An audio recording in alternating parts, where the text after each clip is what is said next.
VeChain is one of my favorite crypto projects, and a few people have requested a video analyzing the relative merits and disadvantages of holding VET or Vthor, and so this video is going to be addressing those points. First of all, those who don't know, VET is the currency native to VeChain, a utility token, meaning that the original purchasers of VET at the initial coin offering were investing their capital for the development of the platform and the various associated services, and in return they gained a share of the future earning power of that platform, as things were designed so that VeChain would require any potential users to pay for their desired services in Vthor. And VET actually produces a vthor dividend, which gives VET a regular source of income, as well as any potential price appreciation which may be realized as a platform grows and lands more partners and more adoption over time. And then, on the other hand, we have Vthor, which is again the fuel of the VeChain platform. You want to use VeChain services, then you have to accumulate Vthor, which gives it a direct reason to be in demand on a continuing basis. Before we get any further discussing these currencies, I just want to say that the reason as to why VET and Vthor are even on my radar at all, and the reason that I consider them to be investments, is because the services which VeChain provide transmit value to these cryptos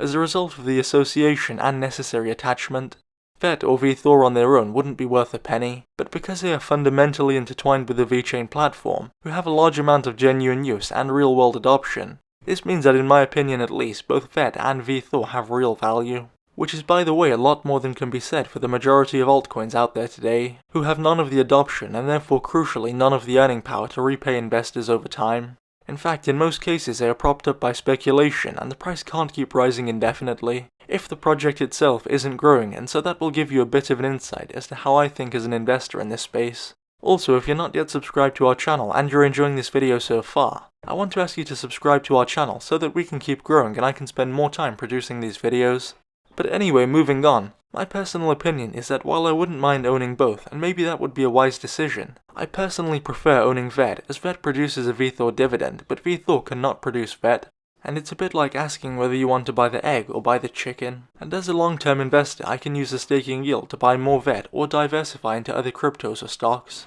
Another point is that because all of the VET in existence has to produce all of the Vthor that is in demand from VeChain users, no matter how much the adoption of VeChain grows, all of that value will be captured by the whole supply of VET. And considering that the supply of VET is fixed at a maximum level of around 87 billion units, my holding value and the earning power of my VET in terms of producing that Vthor dividend will grow with the demand for the VeChain platform. For example, let's say that over the next 5 years the demand for VeChain services grows tenfold, and that during the same time period the demand for Vthor grows by the same proportion. Now there are two ways in which VeChain could deal with the surging demand. Number one is that they allocate 10 times more Vthor to each VET dividend to increase the supply in line with demand, and so we can assume that the price of VET will remain roughly the same, as by increasing the supply in line with demand, you want up setting the ratio of supply to demand and keeping the price very steady. Now the other thing which VeChain could do is keep the dividend the same in unit terms and allow the demand to grow and make Vthor more expensive, but then lower the prices of their services to again make sure that the ratio of supply to demand isn't changed in real terms.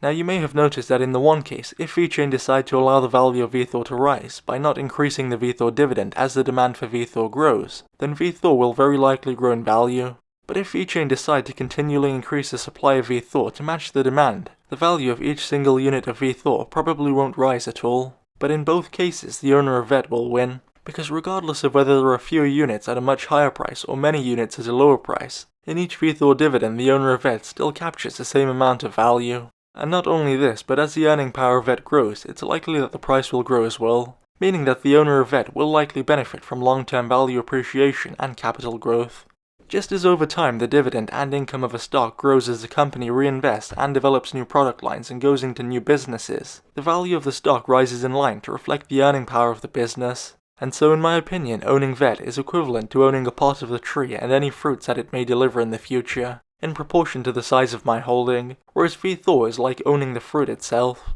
Personally, I prefer to own the tree, but that's a reflection of my investment philosophy and the way that I think, and other investors may prefer Vthor, which is absolutely fine. Let me know which you prefer in the comment section below, and thanks for watching.